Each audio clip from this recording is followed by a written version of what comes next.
everyone, it's Sharana from Para Waits, and today I'm going to be reviewing the HBO series The Undoing, episode 4, See No Evil, okay? But you know who is evil? Jonathan. He's an evil old raggedy dog. But before I get into my Jonathan slander of the night, let's go ahead and start off with Grace, who we saw from the end of last week's episode. The shocking cliffhanger that we left off on was essentially that Grace was actually spotted walking right by the actual murder scene of Elena. And so then we were just like, oh, she's a suspect. But I was just like, you know, the things that are obviously given to us, I was like, that automatically ruled her out for me. There's no way that Grace could actually be that dumb. Well, Jonathan was that dumb to actually be caught at the crime scene with his DNA all over the crime scene.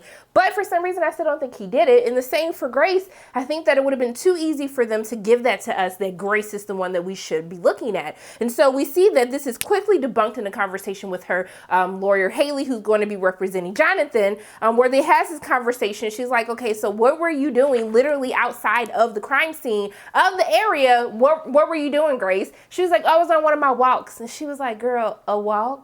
You happen to walk in the exact neighborhood that Elena's art studio was? Have that make sense for me? And I was like, thank you, Haley, asking all the important questions. Have it make sense for me, because it's not making sense, Grace, why you will be walking there. But we see that she says that lucky for her, Elena's death had already occurred prior to Grace actually walking past her art studio. However, even though they know that she couldn't be responsible for the murder, they think that she's still withholding information that she may know about who is actually the murderer. And so she was just like, I don't understand why they feel that way. And I was like, well, sis, you be omitting the truth. Your raggedy husbands just look shady. Your raggedy daddy looks shady as well. I can see why the police feel this way. But I do think that one of the weak points of the show for me is that we really don't get to see the police doing their work. We don't get to see the detectives asking these questions, or we only see them show up when they're delivering a new bombshell for us to basically try to debunk before next week's episode. And I really wish that that was something that we could see throughout the course of this series. I think that that would really be the missing piece that I need to have more of this make sense for me. Maybe that's just wishful thinking on my end. Let me know in the comment section if you feel the same way. But we do see that her lawyer, Haley, ends up telling her, like, hey, we need to put you on the stand. And she was just like, that's something that I just can't do right now. You need to figure it out, but I can't do it. But we see that she ends up scheduling a meeting with the Badger, aka Jonathan's public defender, and where she asks him, does she think that he is innocent? And of course he says, like, hey, your husband's a dick, but I don't think he's a murderer, which we get to learn a little bit more about Jonathan and his narcissism, which was just crazy, but I'll get into that later in this review. So we see that she ends up asking her dad to give the money for bail. And so her dad is very blunt with her, like, hey, I haven't liked Jonathan since the first day I laid my eyes upon him. And I never understood what you saw in him, or whether it was just the fact that he actually listened to you on what the perfect husband would be and just became that person for you to make you happy. And so I was just like, well, it makes a little bit more sense as we get into the latter part of the episode, where Grace and her father, they're having this conversation, and he basically tells her, hey, me and your mother did not have this picture perfect relationship, this picture perfect marriage that for some reason that's the vision that you've made for yourself in your mind. I was a cheater, like, multiple times. Always cheating, stay cheating. And the gifts and stuff was just to try to make up for that. And so I think that this is why he hasn't liked Jonathan, because he sees so much of himself in him that he knew he wasn't ish, because he ain't ish either. And I was just like, but sir, why are you just now deciding to tell your daughter this now? Why let her live this reimagined lie in her mind all these years? Because, you know, whether people want to admit it or not, how daughters see their fathers, that really shapes their mode of who they want to see in their significant other. And so I just find it weird that why now, even though he says it's out of his own selfish reasons, not because he truly felt that she needed to know, but because he was afraid that she would actually end up taking Jonathan back, because she asked him to get the bail money to help get him out, and this and that, which I thought was a very powerful scene, because you see Grace's reaction to that, how she slams the piece down. She scared me, she scared her dad, but she was upset about that because not that he just because he lied, but because he thought that she was weak to truly want to stay with Jonathan after everything that has happened to her. And I really felt that, because it's almost as if you're admitting that, like, you feel as though that I'm this tortured soul or this helpless woman who wants to take her husband back. And it didn't sit right with me, and I'm glad that Grace was able to recognize what her father was doing and almost manipulating her to a certain point, because he wanted, in order to get her to leave Jonathan or to fully be done with Jonathan, he had to basically betray this vision of this relationship that her parents has had in her mind for so long. So I really love their interaction between them in the episode. But we see that the police pop up. They started asking questions about Elena and basically saying, hey, we found these phone calls. And she was just like, y'all, what are you talking about? I ain't had not conversation with that girl on the phone, so I know you lying. They were like, yeah, you right. But Elena called you and you didn't answer the phone, almost as if you were trying to avoid. So I don't know if this is leading us down the path of what I've been thinking, what others have been thinking, that she knew about Elena, but she was kind of in her own form of denial. And maybe by answering the phone, that would have been her actually admitting that her husband was that her husband was cheating on her. I don't know what happened. But then Elena, they show her a picture that Elena made of Grace in intricate detail, like intricate detail of her, which really spooked her out. And so this only adds to the fact that they feel as though Grace has to be hiding something from the police. So we see that she ends up, after Jonathan ends up getting out, she has this conversation with Jonathan. He's continuing to gaslight her. I can't believe you would let all of this go. We've been through so much more than this, and for you to just let this be undone. I said, sir, this ain't no, like, hey, I stepped out on somebody one time. This is like, you slept with one of your patients, which led you getting fired. You lied to me for 90 days about being fired when I had to find out for someone else. You even told my best friend about you being fired before you came home and told your wife, drained the money out of the account, still smashing the chick that you cheated on me with, happened to get the kid in school. On top of that, she's dead. She is dead. She dead. She dead. And you mean to tell me that this is something that we can overcome? I was like, sir, the audacity. Like, Jonathan had me so heated this entire episode, but I was just like, the way that Hugh Grant plays him, you can almost see why Grace is so conflicted, why you have these moments like, I really think Grace is going to take him back.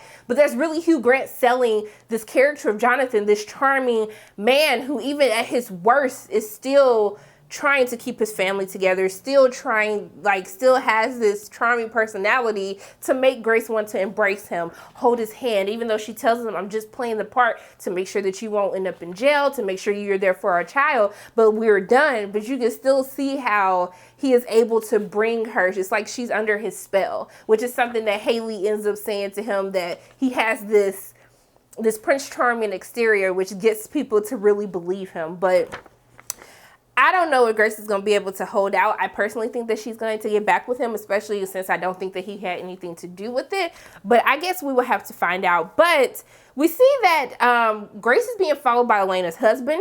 I don't know why he's following her. I don't know if he feels like she's going to lead him to this clue or leads him to more information that he might not know about. But also, too, she ends up passing out in the park as she's going on one of her walks. I was like, Grace, go run on the treadmill. Obviously, your walks almost got you in jail the last episode. You would think at this point that you would just want to go to the gym and run like, you know, people who just don't like being outside, aka me. But we see that she ends up being taken to the hospital. Her son and her dad, Franklin, shows up, and then Jonathan comes in. And the way that the look on Franklin's face as he just stared at Jonathan with disgust in his heart. Like, I felt that disgust through the entire TV screen. The way that Donald Sutherland was like, he was just fantastic this episode. Between the meeting with him and the headmaster, him with Jonathan, just the look on his face in the hospital, I was just like, oh, this is just absolutely too much. But let's talk about Henry for a little bit. So Henry's kind of thrown into this thing because he's running late to school. He ends up bumping into Miguel, who is Elena's son.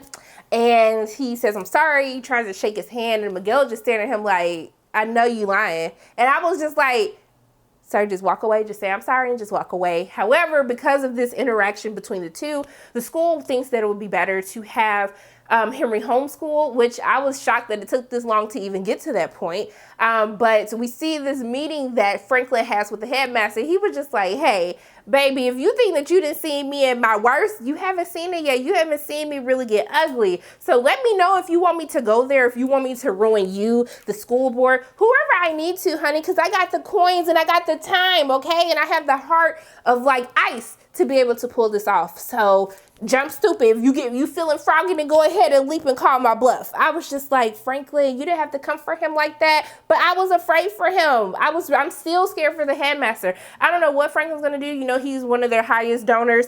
I don't know what the heck he's gonna do, but I know it's not gonna be pretty when it actually does happen. But so let's talk about my favorite raggedy person of the entire episode, the entire series. Let's talk about Jonathan. So Haley actually goes to Jonathan and she asks him about, you know, his family. You know, do you have anyone that would be willing to put up the money for the bail? This is before they saw Franklin as a likely resource. And, you know, she basically makes it clear, I'm only here because of Franklin. Other than that, I wouldn't be here. And then she ends up asking him, like, did you have an affair with anyone else? And he says yes. And she says, ask for the name because she wants to make sure that she's not being blindsided by anything. But hear me out, you guys. Hear me out. I really think that he slept with Sylvia. I think that he slept with her best friend. I think that's why he felt comfortable going to her about the situation that was happening with him at work. Let me know in the comment section below. Do you feel the same way? But I just like, because I ain't seen Sylvia's daughter's dad. I'm just saying. This is not a far-fetched theory here, okay? Just think about it and let me know what you think about that. But we see that Franklin goes to see him. He basically like, hey, I'm gonna help get you out, okay? I don't want to because I don't like you. I think you're guilty. I think you killed her. I think you're trash. But I'm gonna get you out because my daughter wants to get you out. But let me be clear. Let me be clear, boo-boo. If you do anything, okay, out of line, if you run, okay, I will find you myself and I will kill you. And I was like, Franklin, you have really like been scaring me this entire episode. Like, I don't want to mess with you. The way that Grace even has this idea that you're this perfect husband, perfect father, what you're giving me right now is giving me like ice cold, you ain't ish. But yeah, I think Jonathan understood what was up. That yeah, but I better not mess this up. But we see that he gets out. Grace is with him, attorney with him. He makes a statement. But we see that there's a very crazy interaction, okay? So he ends up going to Elena's husband's place, Elena's old place. And the way that he felt so bold, so comfortable, like, hey, can I talk to you? And then when he actually lets him in, which I'm just like, sir, why did you let him in? He is a murderer. He potentially murdered your wife. Or you had it something that you know he wasn't the one that did it. But when he walks in, and starts having this like, hey, Miguel, how are you? Like, touching his face. Miguel looking like, daddy, are you, like, do I need to say something? Are you going to handle this? Like, why does he feel so comfortable touching me? I don't care if he was my doctor. I just, like, the confusion that on Miguel's face between the interaction with him and Henry, the interaction with him and Jonathan, I just really felt for Miguel in this episode. And to think of the betrayal of someone who saved his life, that same person can take his mother's life. I think that we really missed that, and I think that's some very great acting. And I'm so sorry, I didn't write it down. But he's doing some fantastic acting as Miguel. To see the trauma in his face, the confusion, the betrayal of someone who literally helped save his life, help him stay in this world longer, to then be that person who's responsible for taking your mother's life. I think that's just crazy. But what's even crazier is when the baby started crying and he went and got the baby. Jonathan just walking through the house like it's his house. And then he says, hey, your daddy's here. Do you want to feed your daughter? I was just like, this is really awkward. And when he's asking, like, have you seen the baby? Have you held the baby? Have you fed the baby? He's like, yeah, like, yes, I have. I've seen my daughter. And then when he talks about how he's trying to love her, but he just can't. And he was like, well, do you want me to take her? And I just like, Jonathan, like, do you only think about yourself? What is your thought process when you do stuff? And this brings me back to when the Badger, he was like, yeah, he's stupid. He looks dumb enough to be innocent, but still look guilty.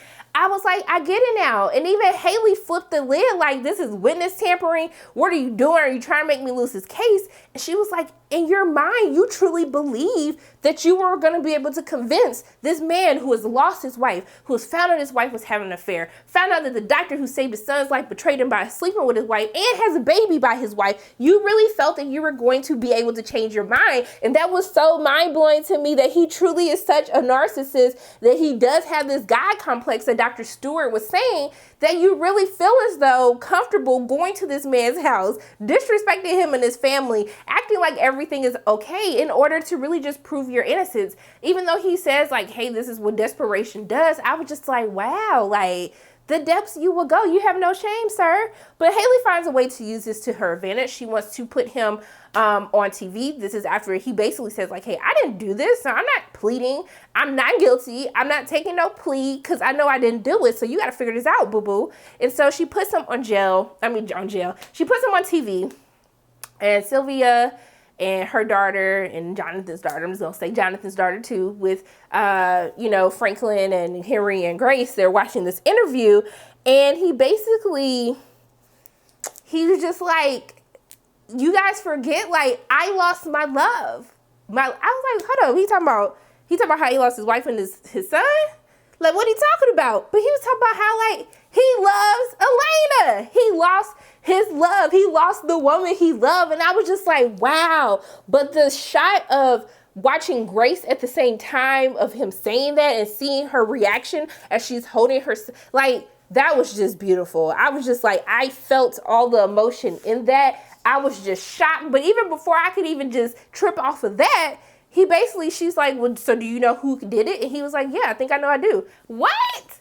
So that is the bombshell that we have. Jonathan somehow knows who is responsible, who will want to murder Elena, who will want her dead. I don't know what the heck is going to happen, but Hugh Grant as Jonathan is just, the way that he portrays his character, this narcissist who is just terrible, like a terrible person, but the way that he portrays him to make you still want to believe in his innocence, believe that he can get off, is just fantastic. But Donald Sutherland is the MVP of this episode, with the acting, the interactions between these different characters, facing the truth to his daughter about the type of husband that he was. I think that this was one of the better episodes for me. I think we got to see a lot of the different characters fleshed out. I do want to see more of the husband. What's the deal with him? Really, what's his part to play in all of this? But I did enjoy this episode overall. I think this is probably one of the better episodes of the season. I just want to see more of what the detectives are actually doing, instead of just using them to help further the plot along as we focus in on a different suspect each week. But those are my thoughts on The Undoing, episode 4, See No Evil. As always, my name is Sharonda from Payroll Waits, and if you like what you saw today, make sure you hit the like button, hit subscribe, share this video with your friends, and make sure you hit that notification bell. And I love you guys 3000, and until I see you again,